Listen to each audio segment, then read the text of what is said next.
크리스천에게 있어서 가장 훌륭한 문화, 가장 좋은 문화 중에 하나는 축복이라고 생각이 듭니다.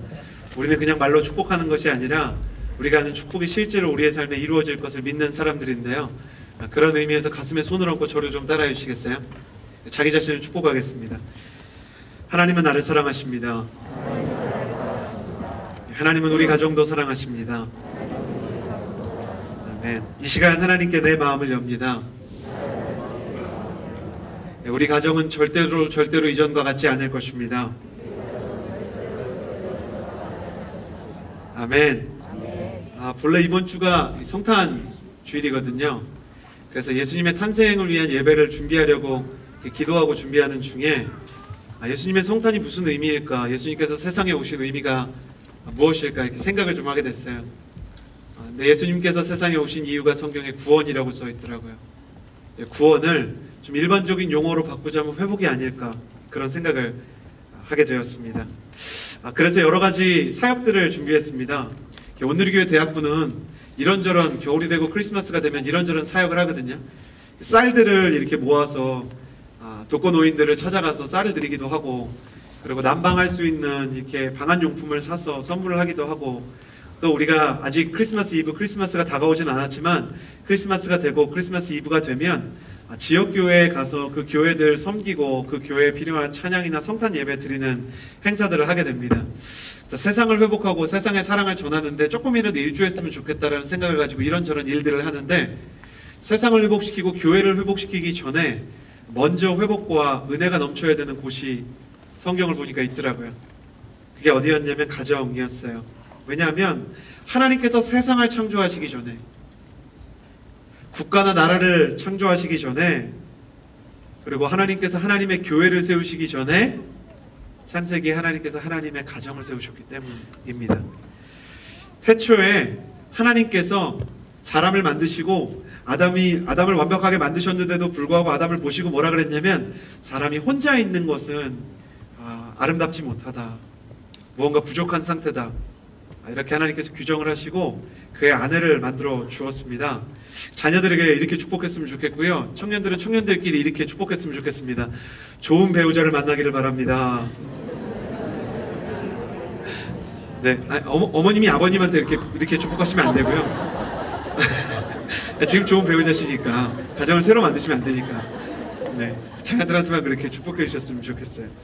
태초에 하나님이 창조한 세상이 완벽했듯이 태초에 하나님께서 창조하신 가정도 완벽했습니다. 왜냐하면 그 가정을 사람이 지키는 것이 아니고 그 가정의 모든 에너지와 그 가정의 모든 행복과 그 가정의 모든 사랑을 사람이 만들어내고 사람이 지키는 것이 아니고 하나님께서 지켜주셨기 때문입니다. 근데 사람이 하나님으로부터 독립선언을 합니다. 난 하나님 없는 인생을 살겠습니다, 이렇게 얘기합니다. 그걸 성경에서 죄라고 얘기합니다. 하나님 없이 살겠습니다. 나는 하나님 없이 살 수 있습니다. 그렇게 살기로 사람이 결정을 합니다. 그러고 나서 어떤 일이 일어났냐면, 남자를 돕기 위해 지어진 여자 아담의 아내였던 하와는 아담을 죄에 빠뜨리는데 일조하고, 아담은 의리 없게 아내가 다 잘못해서 그런 거라고 아내를 비난합니다. 그리고 그 둘의 인류 최초의 부부싸움이 나고요, 그 아래서 자란 자녀들이 둘이 태어났는데 아버지와 어머니가 두 사람을 다르게 대했는지 아니면 그들의 역량의 차이가 있었는지 하루는 예배를 드렸는데 하나님까지 그 둘의 예배를, 한쪽은 정말 잘 드린 예배를 받아주시고 한쪽은 그렇지 않으니까 상처를 받은 형이 동생을 죽이는 사건이 일어납니다.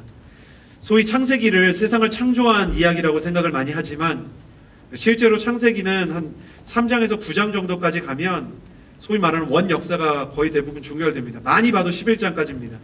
창세기가 50장까지 있는데 나머지 39장은 다 무슨 얘기냐면 가족 얘기입니다. 그래서 구약신약을 전공한 학자들은 창세기는 사실 창조에 대한 이야기라기보다는 가족에 대한 이야기가 더 많이 담겨있다고 이야기하는 것입니다. 근데 그 가족 가운데 아름답고 따뜻한 이야기만 있는 것이 아니라 아픔과 상처가 많이 드러나게 됩니다.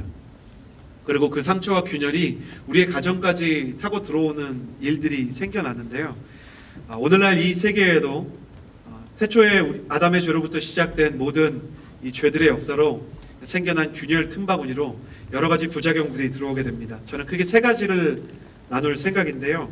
첫 번째는 아버지의 전쟁입니다. 아버지들은 날마다 전쟁을 치러야 되는 존재라는 것입니다. 저는 아버지들의 삶을 생각하면 꼭 떠오르는 영화가 있는데요. 2005년에 개봉했던 신데렐라맨이라는 영화입니다. 영화 포스터에 나오는 이 영화인데요. 제가 이 영화를 잊지 못하는 건 아버지랑 둘이서 굉장히 오랜만에 본 영화였기 때문입니다. 남자들이 아빠랑 둘이 영화를 본다는 거 생각보다 꽤 많은 결단이 필요한 것입니다. 원래 엄마랑 같이 보기로 했는데 엄마가 시간이 안 돼서 그걸 취소하면 내가 아빠랑 어색한 거 표현하는 게 될까봐 둘이서 억지로 영화 보러 간 영화가 바로 신데렐라맨이었습니다. 영화는 이렇습니다. 미국이 경제적인 굉장히 어려움과 한파를 겪던 1930년대 대공황 시기에 실업 인구가 무려 1,500만 명에 육박하게 됩니다. 한때 아주 유명한 복서였던 러셀 크로우는 링 위에 설 기회를 잃고 이제 은퇴한 복서인데요.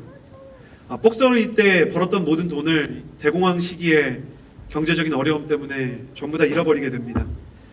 한때 복서였던 이 힘이 넘치는 복서는 새벽이 되면 가족을 지키기 위해서 구인구직하는 곳에 뛰어갑니다.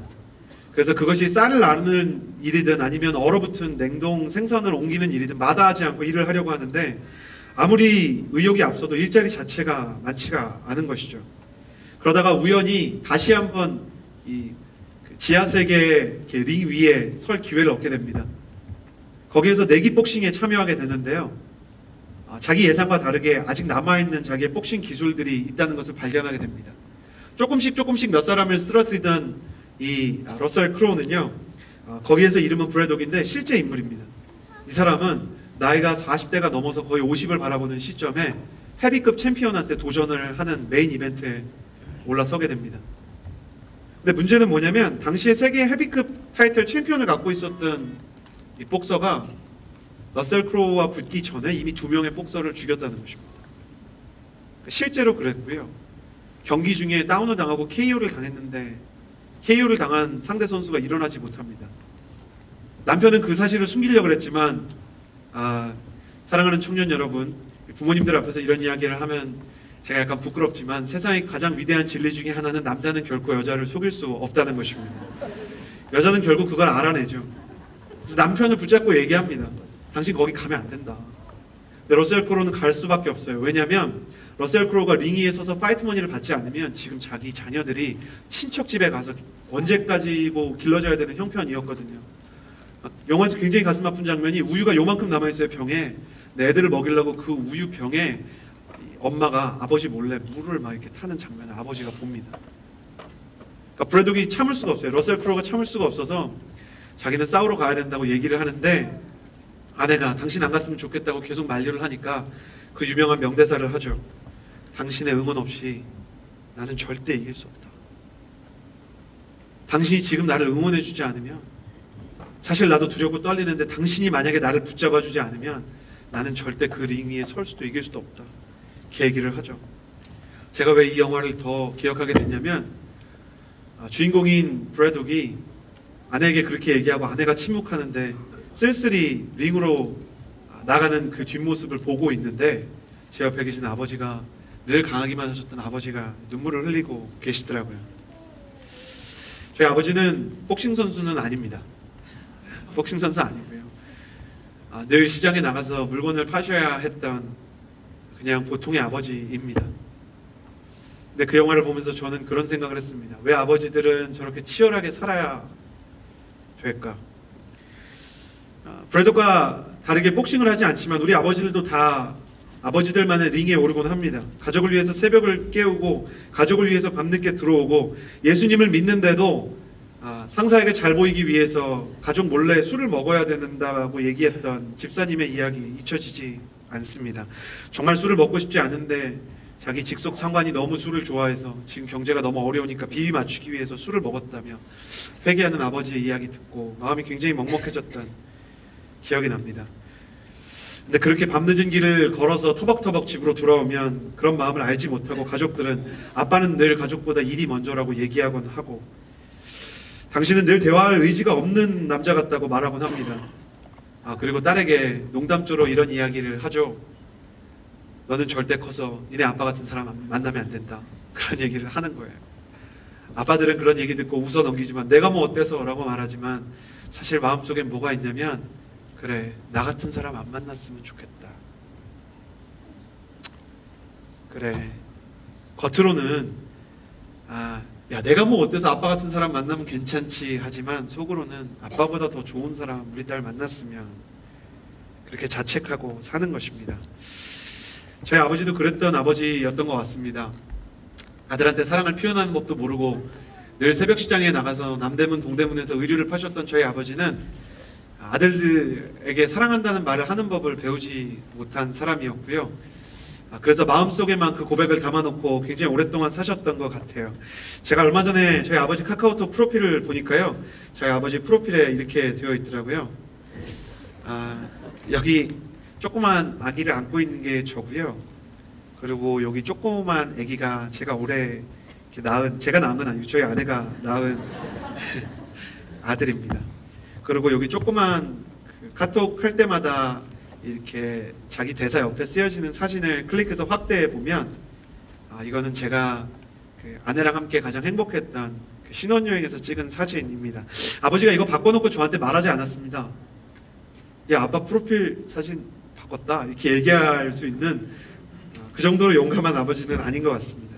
근데 아버지랑 그런 이야기 나누지 않지만 아버지의 마음속에 이런 따뜻한 사랑이 있다는 거 저는 짐작합니다. 하지만 아버지의 아버지였던 할아버지로부터 그 할아버지 세대로부터 대부분 사랑을 표현하는 방법을 배우지 못했기 때문에 군대를 가고 사회생활을 하면서 자신의 약함을 드러내면 안 되는 삶을 살아야 됐기 때문에 그리고 가족 앞에서 가족에게 날아오는 화살을 자기 몸으로 다 받아내는 방패의 삶을 살아야 됐기 때문에 아버지들은 강하게 자라느라 그런 사랑을 고백하지 못합니다. 그리고 너무너무 강해 보이는 남자들의 마음 안에 사실은 어마어마한 자책이 있다는 것 발견하게 됩니다. 왜 우리는 일하면서 이토록 지치는 것일까? 그것은 창세기에 아담이 범죄했을 때 하나님이 말씀하신 선언 때문입니다. 네가 지금부터는 종일토록 수고해야 땅의 소산을 얻게 될 것이다. 이 이야기의 깊은 곳에는 사람이 어떤 일을 하든 지칠 수밖에 없는 존재라는 것이 포함되어 있습니다. 하나님의 일을 해도 장로님을 섬기든 MC를 섬기든 아니면 청년으로서 순장을 섬기든 하나님의 일을 위해서 어떤 아름다운 헌신을 하든 아니면 가족을 위해서 살든 어떤 삶을 살던 간에 인간의 에너지는 유한하고 그렇기 때문에 사람은 고갈될 수밖에 없는 마음이 있고 고갈이 안 됐으면 좋겠는데 자꾸만 마음이 고갈되니까 자책하게 되는 것이죠. 사랑하고 싶지만 사랑하지 못하는 아버지의 마음 가운데 있는 슬픔을 생각하게 됩니다.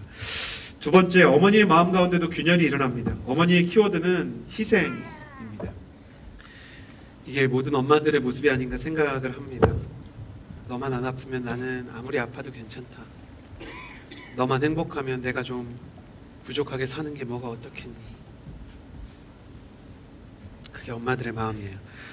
노래 중반에 이런 가사가 나오죠. 엄마도 소녀일 때가, 엄마도 나만 할 때가, 엄마도 아리따웠을 때가 있었겠지. 그 모든 걸 다 버리고 세상에서 가장 강한 존재, 엄마로 산다는 것은, 엄마로 산다는 것은 어머니가 되기 위해서 여자의 삶을 포기하는 것이고 자식의 꿈을 위해서 자신의 꿈을 포기해야 하는 삶이죠. 2012년에 개봉했던 영화 써니는 40대 50대 여성이 2000년대에 가장 많이 본 영화 중에 하나로 기록이 되었습니다. 영화의 내용은 아이를 키우고 남편을 돕느라 자신을 희생한 엄마들이 우연히 옛날 친구들을 만나서 서로의 우정을 확인하고 추억을 하나씩 나누는 시간을 가지게 되었다는 것이죠. 그런데 약간 먹먹하고 더 감동이 되었던 것은 친구를 만나서 활기차게 즐겁게 다시 한번 삶의 활기를 띄웠던 엄마들이 그럼에도 불구하고 다시 집으로 돌아간다는 것입니다. 왜냐하면 내 남편과 내 아이를 사랑하기 때문이죠. 그리고 그 희생을 걸음삼아 남편과 아이들이 살 수 있다면 나는 괜찮다는 것입니다. 한때는 엄마에게도 이루고 싶은 꿈이 있었고 때로는 엄마도 가지고 싶은 물건이 있지만 제가 만난 엄마들은 대부분 매대에 나와 있는 특가 상품만 사시더라고요. 그런 엄마에게 왜 청바지 하나 사주지 못하냐며 소리를 질렀던 기억, 아직도 제 마음 한 곳에 남아 있습니다. 인간의 타락과 죄는 어머니가 희생할 수밖에 없는 상황들을 낳았습니다.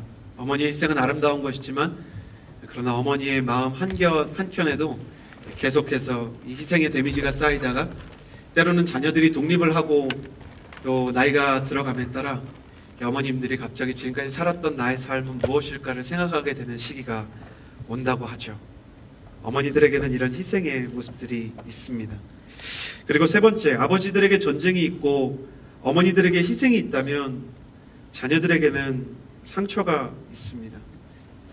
여기 계신 부모님들의 세대는 아직 그래도 할아버지 할머니 세대보다는 조금 낫지만 그래도 저희 세대보다 훨씬 더 먹고 사는 문제가 중요했던, 피딩이 삶의 주제였던 시간들이었습니다. 그래서 어머니 아버지들의 삶의 원동력을 소위 헝그리 정신이라고 부르곤 했습니다. 그런데 우리 자녀들의 시대는 다릅니다. 먹고 살 걱정을 하지 않지만 마음이 굉장히 많이 상해 있고 고장나 있는 세대여서 피딩이 아닌 힐링이 삶의 주제가 되었습니다. 그런 자녀의 세대를 보고 부모의 세대들 중에 어떤 분들은 헝그리 정신이 없어서 그런 것 아닌가 하는 진단을 내리곤 하지만 문제가 그렇게 간단하지가 않습니다. 어머님 아버님들이 태어났던 시대를 소위 베이비 부모들의 시대라고 했습니다. 아이를 낳아 놓으면 그 아이들이 비록 불안 가운데 태어났지만 호황 가운데 자랄 수 있는 경제적인 상황이 있었습니다. 80년대까지 한국의 경제 성장률은 매년 10%에 육박했는데 지금은 몇 프로인지 아십니까? 0.2%에서 0.3%. 통계 내리는 집단마다 다르지만 거의 1%를 넘어가기가 힘든 상황입니다. 그래서 지금 자녀들의 세대를 뭐라고 부르냐면 에코 부모의 세대라고 부릅니다. 호황 속에서 태어나서 많은 것을 누리다가 갑자기 불황 속으로 던져진 세대가 된 거예요. 그러니까 섣불리 사회에 나갈 수가 없고 대학 졸업 연기자들이 급증하고 있고 가고 싶지 않은데도 불구하고 스펙을 쌓기 위해서 대학원에 가야 되는 아이들이 늘어나고 있습니다. 학비를 감당하기는 어렵기 때문에 아이들은 학자금 대출을 받고 사회에 튀어나오자마자 결혼을 한 것도 아닌데 빚더미에 주저앉아서 시작을 해야 되는 아버지보다 더한 전쟁이 기다리고 있는 시대입니다. 그래서 살아남기 위해서 사회가 아이들에게 강요하는 건 뭐냐면 엄청난 양의 공부랑 극단적인 경쟁들입니다. 슈퍼스타 K도 아니고 어떤 기업들은 신입사원을 채용하는데 뽑아줄 것도 아니면서 2박 3일 캠프를 데리고 가서 장기자랑도 시키고 슈퍼스타 K처럼 팀워크도 시키고 2박 3일 고생을 시키는 거예요. 그럼 어떻게든 살아남기 위해서 얘네들이 때로는 팀원들을 속여야 되고 때로는 팀원들을 회유해야 되고 더욱 눈에 띄기 위해서 온갖 장기자랑을 배워야 되는 것이죠. 그들이 기댈 수 있는 최후의 보루는 가정이어야 되는데 아버지는 지쳤기 때문에 얘기를 들어줄 수가 없고 어머니는 희생은 하는데 애들을 어떻게든 잘 키우고 싶은 마음에 입시 경쟁에 그냥 아이를 밀어놓습니다. 제가 요즘에 서빙고 온누리교회, 양재 온누리교회 중등부, 고등부 가고 깜짝 놀란 게 뭐냐면 예배 끝날 때쯤 되면 어머님들이 뒤에서 기다리세요. 그래서 애가 끝나면 바로 애를 태워다가 학원으로 나르시는 거예요. 그 셔틀 속에서 애가 계속해서 공부를 하지만 가장 중요한 아이와의 소통이 일어나지 않기 때문에 자녀는 마음 가운데 뻥 뚫린 구멍을 가지게 되는 것입니다. 그 구멍을 메워보겠다고 물건 사주고 맛있는 거 먹여봤자 애의 마음은 해결되지가 않습니다. 자녀인 제가, 자녀 세대인 제가 부모님인 세대에게 이런 말씀을 드리면 약간은 좀 미안해. 약간은 좀 어색한 것일 수도 있겠지만 목사로서 살아가면서 상담을 해보니까 자녀들에게는 아버지만이 치유할 수 있는 상처가 있고 어머니만이 채울 수 있는 공간이 있더라고요. 그건 다른 걸로 해결이 되질 않아요. 아버지만이 치유할 수 있는 상처는 직장 상사가 아무리 걔를 인정해줘도 해결이 되지 않는 거예요. 엄마만이 채워줄 수 있는 정서적인 어떤 이 아이의 창고는 세상에 어떤 물질을 밀어 넣어도 채워지지 않는 것입니다. 성공적인 인기를 끌었던 예능 프로그램 아빠 어디가의 원래 제목이 뭐였는지 아십니까? 너무 우울해서 그 제목으로 안 했다고 합니다. 아빠 어디가? 나도 같이 가. 너무 슬프지 않습니까? 아빠 어디가? 나도 같이 가. 아버지가 아니면 채울 수 없는 공간들이 있어요. 아버지는 전쟁, 어머니는 희생, 자녀들은 상처. 그렇게 서로가 지쳐있는데 가장 큰 문제는 뭐냐면 서로가 자기 자신의 아픔에 너무 과도하게 몰입된 나머지 망가지고 있는 다른 가족들의 마음을 볼 만한 여유가 없다는 것입니다. 애써서 나 정도면 괜찮은 아버지지, 나 정도면 괜찮은 엄마지 라고 하지만 하나님 앞에서 기도를 할 때나 아니면 갑자기 인생에서 중요한 아이의 시험이나 또 아이의 결정적인 인생의 결정의 시기가 올 때 내가 더 사랑해주지 못한 것에 대한 아픔, 저는 결혼식장에서 신랑 신부가 내려와서 엄마 아빠한테 인사할 때 딸을 안고 아들을 안고 미안하다고 얘기하는 엄마 아빠 모습을 보게 되었습니다. 자녀들도 마찬가지죠. 자녀들은 더 이기적입니다. 자기가 받은 상처밖에 관심이 없어요. 아버지가 겪는 전쟁은 드라마 미생이 개봉 안 했으면 아마 몰랐을 것입니다. 아버지들이 겪고 있는 전쟁, 집에 들어와서는 술이 만취된 상태에서 아내가 술 좀 그만 먹을 수 없냐고 얘기하니까 안 먹을 수가 없다고, 당신이 술 맛을 아냐고 얘기하는 아버지의 모습, 그 모습을 보면서 20대는 지금 충격을 받고 있고 이제서야 아버지들의 전쟁을 간접적으로 체험하고 있는 것일지도 모릅니다. 그런데 철이 들어서 자녀가 아버지의 전쟁과 어머니의 희생을 알 때쯤에는 이미 우리는 너무 어색해져 있는 거예요. 사랑한다고 말은 하고 싶은데, 그래서 막 기도할 때는 사랑하는 우리 아버지를 위해서 기도합니다. 근데 집에 가서 아니? 그러면 말문이 싹 닫힌 채로 왔습니다. 그리고 자기 방으로 들어갈 수밖에 없고, 아버지도 자녀한테 뭔가 이렇게 표현을 하고 싶은데 어떻게 해야 될지 모르니까 가장 자녀가 반응이 빠른 수단인 지갑에서 용돈을 꺼내서 주는 것으로 사랑을 대신하곤 합니다. 그러면 우리가 이렇게 서로를 사랑하면서도 사실은 서로가 서로를 위해서 수고하고, 가족을 위해서 아버지는 전쟁을 하고 자녀를 위해서 어머니는 희생을 하고, 그리고 자녀들은 부모님의 사랑을 조금씩 깨달아 가는데도 불구하고 이 사랑들을 그냥 덮어두고 살 것이냐, 이 사랑이 드러나지 않은 상태로 우리는 그냥 계속 가야 되는 것인가? 저는 그렇게 생각하지 않습니다. 왜냐하면 예수님께서 세상의 모든 부분들이 무너졌을 때 그 모든 부분을 회복시키기 위해서 오셨기 때문입니다. 저는 예수님께서 여러분의 가정 가운데 찾아오시면, 여러분의 가정을 만지시기 시작하면 여러분의 가정이 지금 조금 행복한 상태일 수도 있고 그렇지 않은 상태일 수도 있지만 어떤 상태든지 지금보다 훨씬 더 행복하고 완전한 상태로 나아갈 수 있는 회복의 길이 열릴 줄을 주님의 이름으로 축복합니다. 저는 그것을 신뢰하고 그것을 믿어요. 예수님께서는 무너진 모든 것을 고칠 수 있다고 믿어요. 이 자리에 있는 분들 중에 예수님을 전혀 모르는 분도 있지만 예수님을 만나서 인생이 달라진 분들, 내 인생이 예수님을 만나서 완전히 달라진 것처럼 내 인생을 바꾸신 하나님께서 내 가정 가운데 오시면 우리 가정도 충분히 바꾸실 수 있다는 것이 바로 성경이 이야기하고 있는 예수 그리스도의 구원과 총체적인 회복의 메시지입니다. 그래서 오늘 저는 이 크리스마스에 예수님께서 말구유에 오신 것처럼 우리 가정 가운데 오셔서 우리 가정을 새롭게 빛나게 하는 역사가 있게 되기를 주님의 이름으로 축복합니다. 지금이라도 전혀 늦지 않았어요. 이게 제일 중요한 겁니다. 하나님의 구원의 역사의 선포 중에 가장 우리에게 복된 소식인 건 뭐냐면, 어떤 사람에게도 예수님께서 주시기 원하시는 회복은 늦지 않는다는 것입니다. 세상에서는 늦었다고 생각할 때는 그냥 늦은 때입니다. 근데 하나님께는 늦었다고 생각할 때가 가장 빠른 때입니다. 지금이라도 이 원칙을 믿고 가시기를 주님의 이름으로 축복합니다. 하나님은 나를 사랑하시고 나를 위한 놀라운 계획을 가지고 계시고 우리 가정을 향한 비전과 계획을 여전히 가지고 계시다는 사실을 믿으시기를 주님의 이름으로 축복합니다. 하나님은 우리 가정을 볼 때 수많은 가정 중에 한 가정으로 보지 않으세요. 그냥 여기저기 널려있는 가정들 중에 그냥 하나 이렇게 생각하지 않고 수많은 가정 중에 굉장히 특별한 가정이라고 생각하는 것입니다. 여러분이 오늘 이 믿음을 가지고 있으면 그 믿음이 여러분의 마음 안에 심기게 될 것이고 여러분의 가정에 심기게 될 것이고 그 믿음대로 가정이 변화되는 것을 경험하게 될 것입니다. 크리스천의 믿음은 결국 씨앗을 심는 거예요.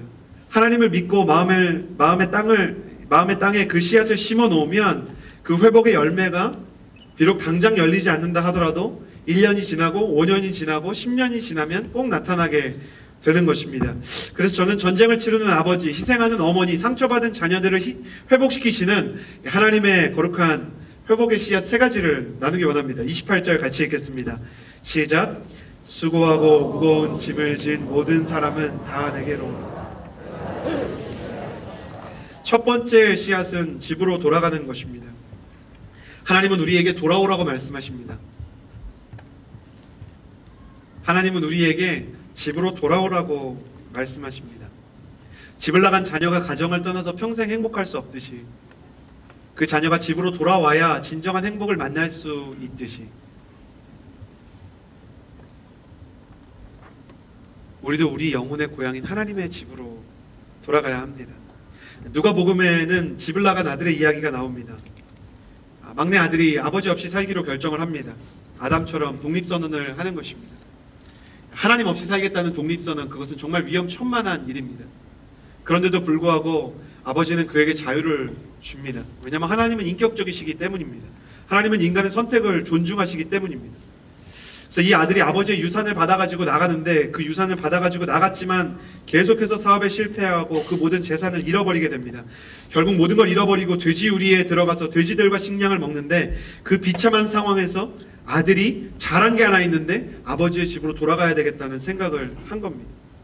근데 그렇다고 아들이 아버지가 보고 싶어서 아버지의 집으로 돌아가는 거냐? 누가복음 15장을 보면 아들이 기억한 것은 아버지가 아니라 내 아버지의 집에는 양식이 많도다입니다. 인간이 하나님께 돌아갈 때 하나님을 사랑해서 돌아가는 사람 생각보다 많지 않습니다. 하나님 믿고 싶어서 믿는 사람 생각보다 많지 않습니다.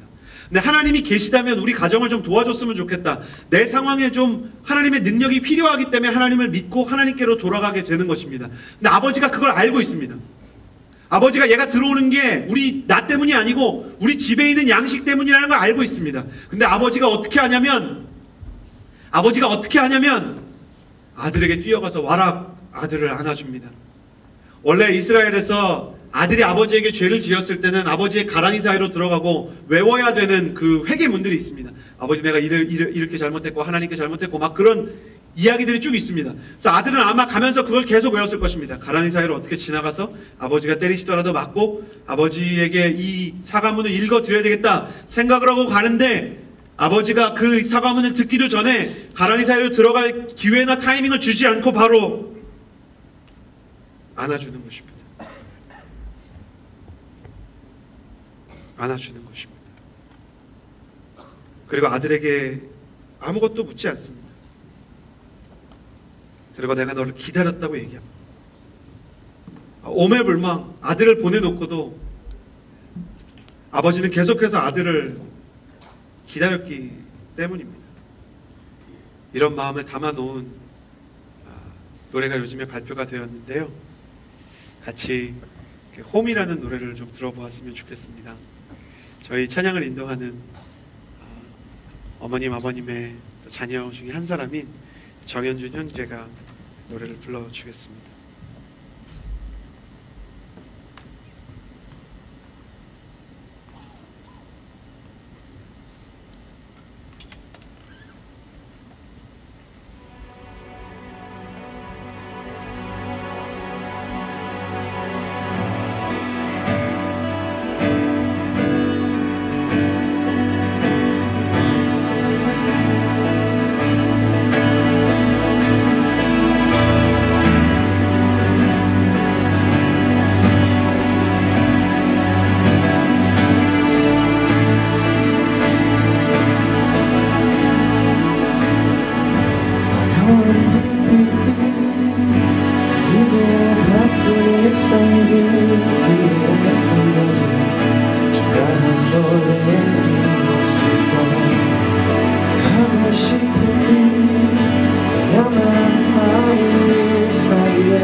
앞에서 너무워 사랑하는 사람을 사랑할 수 없는 너를 현실 속에 너져 내리는 가슴을 잡고 또 길을 나서는 너를 위해 너의 발걸음이 들릴 때 웃으며 맞으며 나가는 게 너에게 해줄 수 있는 나의 유일한 선물이었지.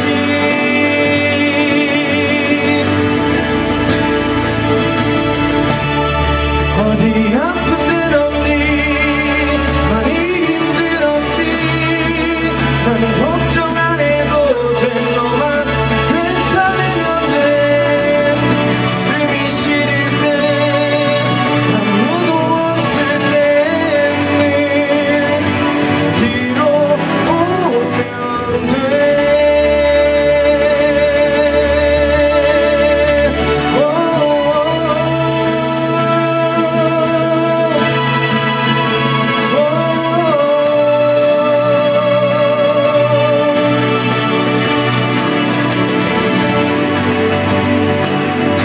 여기로 오면 돼.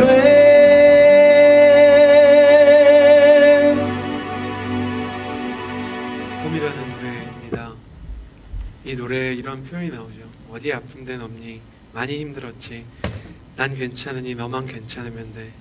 가슴이 시릴 때 아무도 없을 때 늘 여기로 오면 돼. 사실 이 모든 가정의 균열들은 우리 자신의 문제로만으로부터 비롯된 것이 아니라 사람이 하나님을 떠났기 때문에 생겨난 문제들입니다. 하나님께서 세상을 완벽하게 창조하셨듯이 완벽한 가정을 만드셨고 그 안에 하나님의 꿈과 하나님의 기대가 분명히 있었어요. 그런데 하나님을 떠나서 가정을 움직이겠다고 생각하고 하나님이 없이 그냥 가정을 이끌어가겠다고 얘기하면 결국 인간은 배터리와 같은 존재이기 때문에 방전될 수밖에 없는 것입니다. 그 안에서 너무나 지치고 너무나 쉽게 쓰러지면서 우리의 사랑을 표현하거나 우리의 사랑을 나눌 수 있는 길들을 놓치게 되는 것이죠. 그래서 가장 먼저 해야 되는, 가장 먼저 심어야 되는 회복의 씨앗은 하나님께로 돌아가는 것입니다. 사전적으로 회복이란 원래의 상태로 돌이키거나 원래의 상태를 되찾는 것이다, 이렇게 기록이 되어 있습니다. 쉽게 얘기하면 제자리로 돌아가는 것입니다. 제자리로 돌아가는 것은 절대로 부끄러운 일이 아닙니다. 제자리로 돌아가서 그 원위치에서 다시 한번 연약한 사람의 모습으로 하나님의 도움을 구하는 것은 그 사람이 할 수 있는 가장 연약한 일인가 동시에 가장 위대한 일인 것이죠. 내가 내 가정을 이끌고 싶고 아버지로서 자녀들에게 사랑을 표현하고 싶지만 그럴 수 없을 때, 어머니로서 가족을 위해서 희생하지만 동시에 나도 모르게 자녀의 삶을 내 마음대로 플래닝하려고 할 때, 그래서 그 길을 따라가는 자녀들의 마음에 상처가 났을 때, 또 자녀들 입장에서는 부모의 상처는, 부모의 어려움은, 부모의 전쟁은, 부모의 희생은 보이지 않고 나 자신을 향한 자기 연민만 가득할 때 가장 먼저 돌아와야 하는 자리는 이 일이 생긴 이유가 있고 그 일이 생긴 이유에 해결이 있는 하나님의 집입니다. 저는 사실 이 당신만이라는 패밀리 콘서트 프로젝트를 기획하면서 사실 이 일이 어떤 일의 완료라기보다는 어떤 일의 시작이라는 생각을 합니다. 저의 최종 목표, 하나님께서 제 마음속에 주신 가장 큰 비전은 가정마다 가정 예배가 세워지는 것입니다. 사랑하는 여러분, 여러분의 가정 가운데 2015년에 예배가 세워지는 귀한 가정이 되기를 주님의 이름으로 축복합니다. 왜냐하면 하나님 앞에 돌아가야만 나눌 수 있는 이야기들이 있어요. 일주일에 한 번이든 한 달에 한 번이든, 그게 아니면 정 어려우면 명절에 한 번도 괜찮아요. 그냥 같이 예배를 나누면서, 예배를 드리면서 마음속에 있는 기도 제목들을 진실하게 나눠보는 거예요. 저희 장모님과 장인어른은 예수님 믿지 않으셨는데 예수님을 믿으시고 가정예배를 처음으로 드리셨어요. 근데 경상도에서 태어나신 저희 장모님 늘 씩씩하시고 용감하신데 기도 제목을 나누면서 저희 아내 말로는 한 15년 만에 눈물 흘리는 거 처음 봤다고 합니다. 가족이지만 몰랐던 마음들이 하나님의 임재 안에, 하나님께서 그 가정을 찾아오시는 그때에 새로운 영적인 감성과 새로운 영적인 소통이 일어나게 되어 있는 것입니다. 저는 여러분의 가정이 하나님께로 돌아가는 가정이 되기를 바라고, 또 여러분의 가정이 하나님 앞에 예배드리는 가정이 되기를 주님의 이름으로 축복합니다. 자녀에게 가장 귀한 것은, 가장 귀한 유산은 하나님을 믿는 믿음을 물려주는 것입니다. 또 이 자리에 예수님을 아직 알지 못하는 부모님들에게 권하고 싶습니다. 예수님 믿는 거 대단하고 거창한 거 아닙니다. 헌금 많이 내야 되는 거 아니고 시간 많이 할애하지 않으셔도 괜찮습니다. 그냥 자녀를 위해서 좋은 아버지 되게 해달라고 기도할 수 있는 그 하나님이라는 존재 앞에 마음 한번 접고 기도하는 것, 그것이 신앙의 시작입니다. 저는 여러분에게 그런 일들이 일어나기를 바랍니다. 두 번째 희망의 씨앗은, 회복의 씨앗은 조금 특별한 이야기입니다. 조금 특이한데 용서하지 않는 것입니다. 부모가 자녀를 섣불리 용서하지 않고 자녀도 부모를 섣불리 용서하지 않는 것이 오히려 회복의 씨앗입니다. 왜냐하면 우리는 서로를 용서할 수 있을 만큼 떳떳한 사람들이 아니기 때문입니다. 사랑하는 청년 여러분에게 선포합니다. 여러분의 부모님을 감히 용서하지 마십시오. 여러분의 부모를 절대 용서하지 마십시오. 왜냐하면 부모가 당신 앞에 무릎 꿇고 회개해야 되는 죄인이 아니기 때문입니다.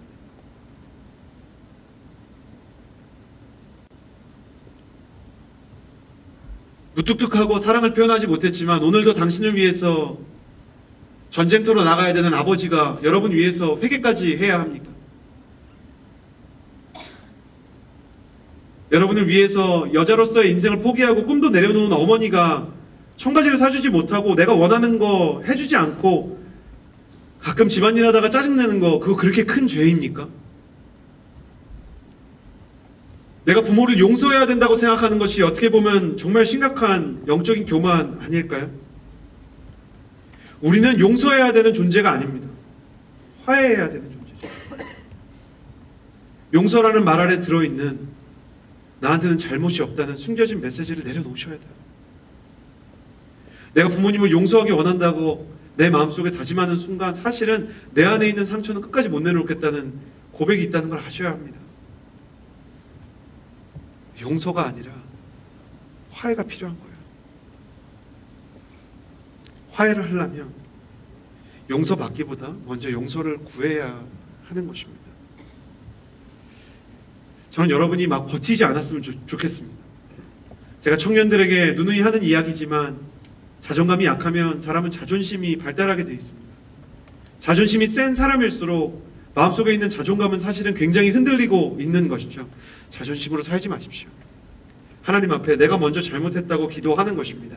부모님에게 용서를 구하는 것이 어렵다면 하나님 앞에 먼저 용서를 구하십시오. 물론 여러분의 부모님은 완벽하지 않았을 것입니다. 저희 아버지가 그랬듯이, 저희 어머니가 그랬듯이 완벽한 분 아닐 것입니다. 완벽한 아버지 밑에서 자란 사람이라면, 제가 만약에 완벽한 아버지 밑에서 자라서 이런 말 그냥 쉽게 하는 거라면 저는 아예 이런 걸 생각하지 못했을 것입니다. 저는 아버지와의 갈등이 무엇인지 압니다. 아버지가 밉다는 감정 무엇인지 압니다. 인순이 씨가 아버지라는 노래를 부르면서 그래 내가 미워했었다라는 이야기, 노래 들으면, 가사만 들으면 아직도 약간 눈물이 날 때가 있습니다. 그래도 아버지는 더 이상 저한테 죄인 아닙니다. 그래도 어머니가 저한테 구해야 될 용서가 뭐가 있겠습니까? 청년 여러분, 부모님을 용서하는 게 아니라 부모님을 사랑하기로 결정하십시오. 당신이 그렇게 결정하면 당신을 통해서 한 가문의 역사가 변하는 것을 경험하게 될 것입니다. 부모가 신앙생활을 이유로 당신을 핍박했다 해도, 일방적으로 분노와 학대를 쏟아부었을지라도 함부로 관계를 끊지는 마십시오. 부모를 비난하는 말을 농담이든 진담이든 씹덤처럼 쉽게 내뱉으면 안 되는 거예요. 그러면 기회가 옵니다. 왜냐면 결국 어떤 부모든지, 아무리 악한 부모든지 자식을 그리워하는 시간이 오기 마련이기 때문입니다. 저는 진짜 상처가 많이 난 가정에서 자란 청년들 종종 만납니다. 근데 그 청년들도 아버님의 장례식 앞에서 오열합니다. 아버님이 잘못해서 그동안 못 본 건데도 딸은 오열합니다. 어머니가 잘못해서 지금까지 어머니와 잘 못 지낸 건데도 아들은 오열합니다. 왜냐하면 그래도 내가 먼저 손을 뻗었어야 된다는 것 본능적으로 알고 있기 때문입니다. 그러니 청년 여러분, 부모님을 용서의 대상으로 여기지 마시고 사랑의 대상으로 여기기를 바랍니다. 하나님의 집으로 돌아가고 부모님을 용서하기보다 사랑하기로 결정한 뒤에는 꼭 해야 되는 일이 있습니다. 마지막 세 번째 회복의 씨앗인데요, 진심을 표현하는 것입니다. 예수님께서 본인의 삶으로, 우리의 삶으로, 예수님 본인께서 우리를 찾아오셨듯이, 그래서 우리에게 사랑을 표현하시고 병을 고쳐주시고 어린아이들을 만져주셨듯이 우리에게도 표현이 필요합니다. 아버님 권면해드리고 싶습니다. 투박해도 괜찮습니다. 표현해 주시면 좋겠습니다. 그냥 마음속에 있는 말 해주시면 좋겠습니다. 저는 아버지와 굉장히 어려운 시간들을 보냈습니다. 한 5년에서 10년 정도 그 중간 어디쯤 저는 아버지와 거의 대화를 하지 않았습니다. 제가 어린 시절에 경제적인 어려움 때문에 겪었던 여러 가정의 어려움 때문에 아버지는 저는 똑바로 키우기를 원하셨고 저는 힘들게 안 자랐으면 좋겠다고 생각하셨고, 그래서 저에게 굉장히 엄격하게 대하셨습니다. 저는 그런 엄격한 아버지가 이해가 잘 되지 않았고, 그리고 엄격한 아버지가 저를 엄격한 방식으로 다스릴 때마다 마음 가운데 굉장한 반발심을 가지고 있었습니다. 저에게 힘이 생기고 나이가 든 건 아니었지만 조금 힘이 생기는 청소년 시기가 되자 저는 집을 뛰쳐나갔고, 집에 들어와서도 다시 아버지와 이야기하는 거 쉽지 않았습니다. 그렇게 오랜 시간을 지나고 신학을 해도 마음속으로는 아버지와 잘 지내고 싶었지만 아버지와 잘 지내는 것은 꿈같은 이야기로 여겨졌습니다. 근데 그때 기도만 하고 있던 저에게 아버지에게 전화가 왔습니다. 아버님 여러분 죄송합니다. 보통 아들이든 딸이든 그 학교에서 공부하고 있는데 아빠 전화 받으면 사실은 반갑기보다는 약간 긴장됩니다. 아빠한테 전화하는데 우리 아빠다! 이렇게 받는 사람은 뭐 거의 없습니다. 아빠가 무슨 일로 전화를 했지? 그런 생각을 많이 합니다. 사실은 저도 그랬습니다. 전화 받고 밖으로 나갔어요. 아버지의 수화기 너머로 들려오는 한마디에 제 마음이 와르르 무너졌습니다. 되게 단순한 말이었는데요, 난데없이 미안하다 그렇게 얘기하셨어요.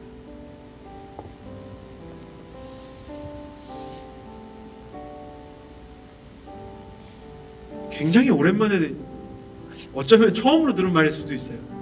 미안하다. 근데 그 얘기를 듣는데 제 마음 안에 이미 아버지를 이해하고 용서하고자 하는 마음들이 있었더라고요. 서로를 위해서 화해하고 잘 지내고 싶었던 두 사람의 마음이 만나는 순간에 저는 아버지 손을 잡고 정말 아버지 품에 한번 안겨봤으면 좋겠다는 상상을 15년 만에 처음으로 했습니다. 그랬더니 아버지가 이어지는 이야기를 하셨는데 잊을 수 없습니다. 내가 그러려고 그런 건 아니야. 난 정말 잘하고 싶었어. 아버지가 많이 우셨어요. 100% 괜찮아졌던 건 아니고요. 근데 50%는 괜찮아졌어요. 한 절반 이상은.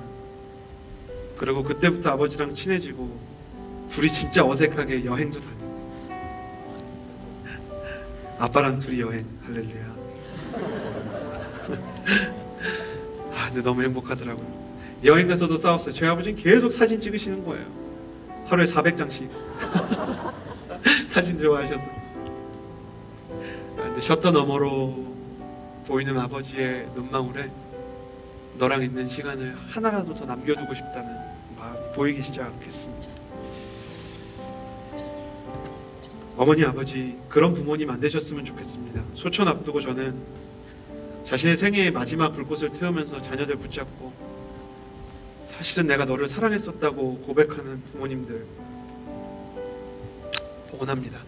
마음속에는 평생 그 말이 있었는데 말하지 못한 게 너무 못내 서운해서 사랑의 고백을 할 때 임종을 앞두고 있기 때문에 용서해 주지만, 그러나 남은 시간이 없어서 그 사랑을 누릴 수 없다는 게 얼마나 아쉬운 일인가요?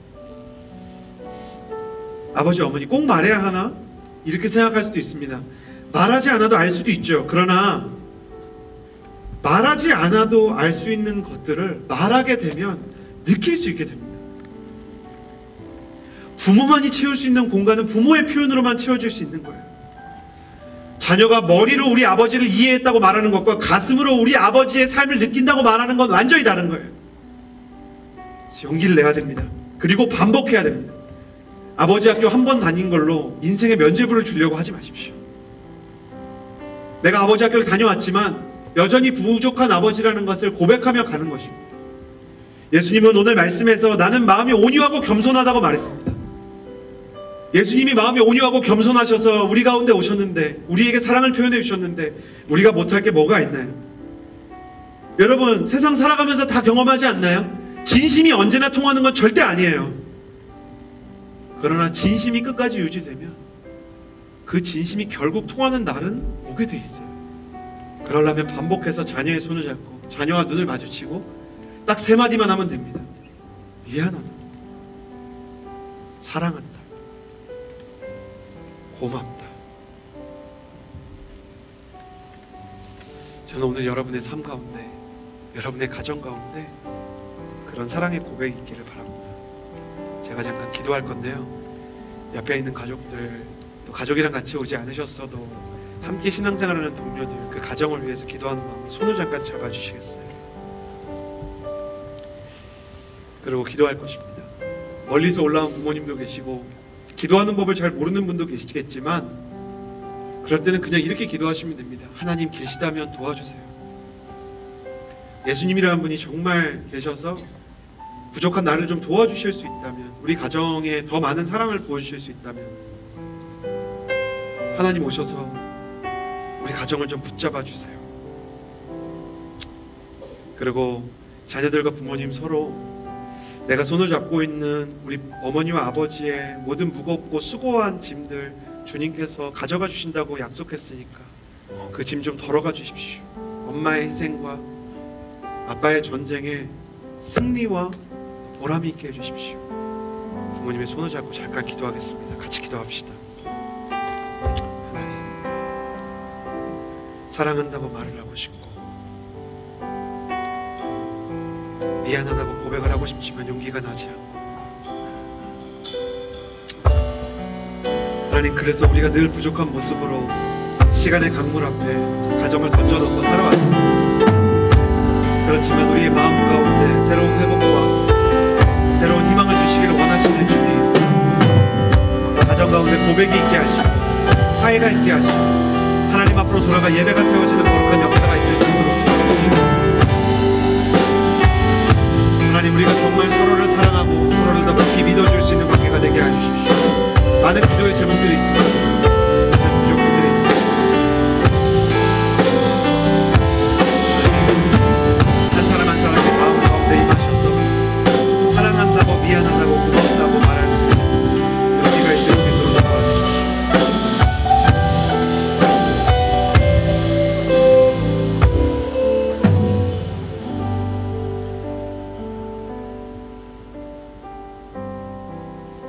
거룩하신 하나님,